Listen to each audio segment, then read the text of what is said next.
They call it the Road of No Return, a place so remote that even satellites struggle to map it in real time. A 414-mile lifeline carved through Alaska's frozen wilderness. It's not just cold here, it's uninhabitable. Engines stall without warning, snow drifts swallow entire trucks, and what looks like a solid road can at any moment collapse beneath its own ice. In 2011, 2 truckers vanished along this route within 24 hours of each other. They weren't rookies, they weren't reckless. They were veterans hauling medical supplies to the oil fields. What happened that week forced Alaska to rewrite its safety protocols and changed how the Dalton Highway is monitored forever. Because the truth is, no one ever planned for this road to be survivable. It was built in the 1970s for one purpose: to service the Trans-Alaska Pipeline, a project so ambitious it cut straight through mountain passes, tundra, and permafrost. When the last construction crews left, they didn't remove the temporary road. They left it behind, exposed to the Arctic. Today, that forgotten route has become the only connection between Fairbanks and the oil fields of Prudhoe Bay, a highway that breaks more than it bends. Every mile north brings a new threat: gravel that turns to glass under freezing rain, hidden ice ridges that snap axles, and winds so violent they push snow sideways across the horizon. GPS doesn't work here. Cell towers don't exist. If your truck dies, you wait hours, sometimes days, for someone else to appear on that endless white line. Before we start, subscribe if you like real stories based on true events. The morning of March 15, 2011, started calm.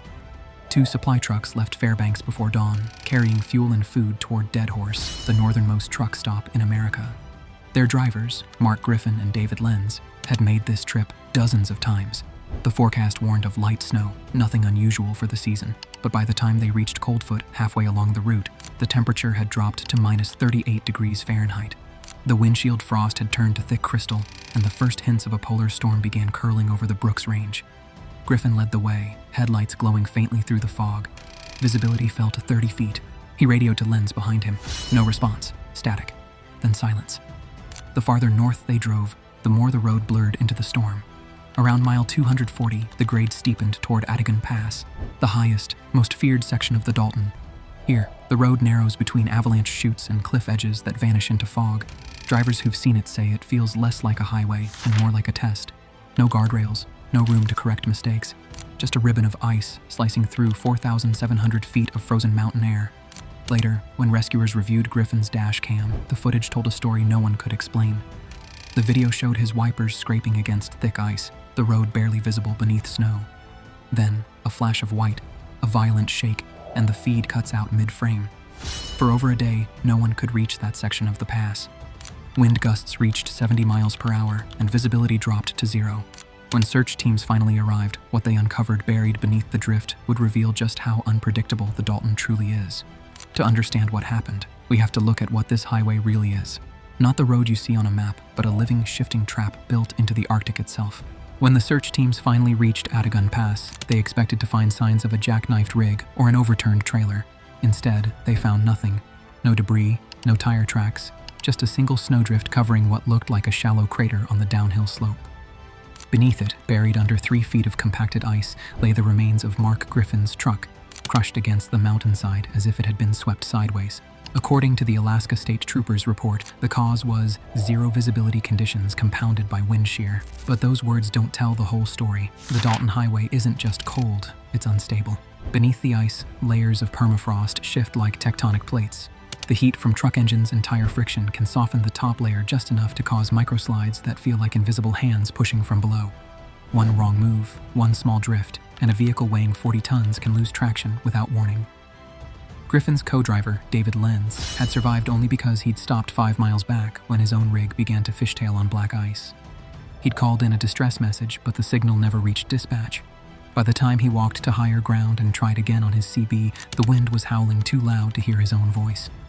It took nearly 12 hours before he was able to flag down another trucker heading south. Those who've driven the Dalton say that's what makes it so deceptive, not the remoteness itself, but how fast ordinary problems become lethal.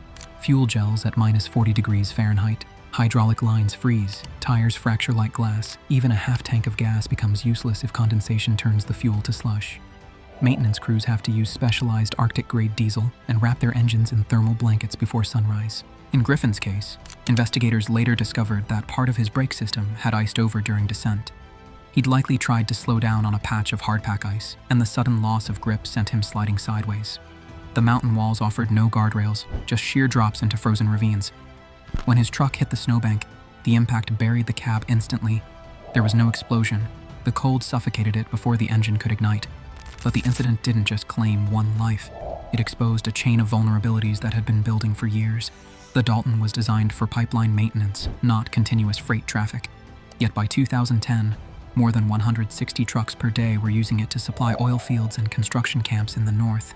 The constant vibration cracked the permafrost, which led to sinkholes and uneven frost heaves. Drivers began reporting new ice waves, rhythmic undulations that tossed entire trailers into the air at highway speeds.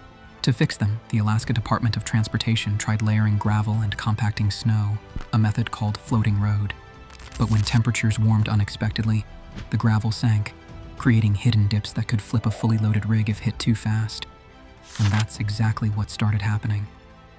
Between 2012 and 2015, accident reports along the Dalton rose by 45%. Most occurred between miles 210 and 250, the same stretch where Griffin vanished. Every rescue there tells the same story. No signal, no light, no margin for error. Troopers travel with survival kits, including satellite beacons and rations, for 3 days. Helicopters can't always fly. Crosswinds funneling through the Brooks Range can push them sideways like paper planes. That's why most recovery missions are ground-based, often taking days to reach a site that looks close on a map but requires crawling over ice-crusted slopes and avalanche debris. Truckers adapted their own survival code. Never pass a disabled vehicle without checking. Never trust weather forecasts north of Coldfoot. And if a storm catches you near Atagun, turn around, if you still can. But not everyone can afford to stop. Oil companies pay bonuses for on-time deliveries, and delays mean lost revenue. That pressure pushes drivers deeper into the whiteouts, into the same conditions that took Griffin's life. The 2011 incident forced Alaska DOT to rethink its approach. They installed new avalanche sensors and satellite-linked weather monitors, but the coverage remains patchy. Locals say the real danger isn't the snow, it's complacency. Every few years, someone thinks they can beat the road. Every few years, the Dalton reminds them otherwise. By the winter of 2018, 3 more trucks had disappeared in similar conditions. 2 were recovered months later, melted halfway into permafrost during the spring thaw. 1 was never found. Some believe it slid into a ravine so deep it's now sealed beneath layers of ice. What investigators learned from those recoveries revealed something more chilling than the cold itself, a recurring mechanical failure that had been silently repeating across multiple vehicles. And once they traced where it began, it became clear that the Dalton Highway's deadliest hazard wasn't just the weather, it was built into the road itself. The mechanical failures that doomed so many trucks traced back to a single factor: the road's own design. When the Dalton was built in 1974, engineers laid the surface directly over frozen tundra without full insulation. At the time, it was a practical decision, fast, cheap, and good enough for limited pipeline traffic. But the decades of heavy freight that followed changed the equation completely. Every loaded rig sent vibrations through the soil, gradually breaking the permafrost layer. When the frozen ground melted and refroze, it created underground ice lenses that shifted unpredictably, forming pockets of air and soft earth right beneath the asphalt. That's why the trucks were losing control even when the road looked flat. Sensors later installed by the Alaska Department of Transportation found micro-movements under the surface, some as large as 4 inches over just a few days. Imagine driving a 40-ton truck on what looks like solid ground, unaware that the ice below is moving like slow waves. When temperatures drop, those waves freeze mid-motion, leaving ridges sharp enough to slice a tire or bounce a vehicle off its trajectory. For engineers, it was a nightmare scenario. Fixing the Dalton meant rebuilding entire sections of road across terrain that's frozen 9 months of the year. Instead, they resorted to continuous maintenance, adding gravel, smoothing humps, and re-leveling bridges that shift out of alignment each season. But none of those solutions are permanent. Every winter, the road resets itself, erasing their work. After the Griffin incident, regulations tightened. Truckers are now required to check in at every major stop: Fairbanks, Coldfoot, Deadhorse, and carry GPS beacons that automatically ping when they lose motion for too long. Convoy systems were also introduced, pairing drivers in 2 truck groups to reduce isolation. Yet, even today, many prefer to drive solo.